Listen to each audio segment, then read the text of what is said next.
我来看美国公布的2026年国防战略报告，是甲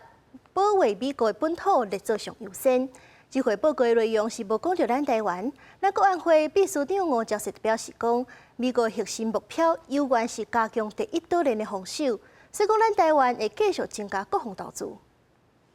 CNAIT 美国在地协会则呼吁自由毋是免费的，严格国防特别条例伫反映，以往互国民党甲民众党第8摆封杀。美国五角大楼公布2026国防战略报告，优先事项包含保卫美国本土、伫印太地区经由实力临时对抗合作中国，要求盟友甲合作伙伴承担更加多防卫的责任等。不过，外界关心这摆报告无讲到台湾。它的功能是属于威胁导向，也就是评估就是外部的威胁，比如中国、俄罗斯、伊朗、北韩等等的为主，来让美国的军队有一个就是建军的目标。国安会秘书长吴钊燮讲，美方核心的目标定伫防止像是中国这类国家来主宰印太区域，并且伫第一岛链建构坚实的具体防卫体系。台湾继续加强国防投资。学者陈世平分析，美方合作中国目标无改变，背后上该关心的依然是台海局势。很明显的，中国是他这个报告里面唯一提到的要嚇阻的国家。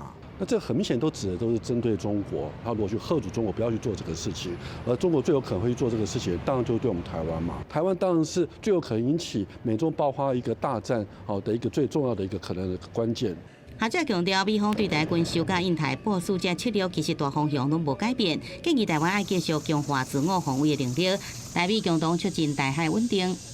记者综合报道。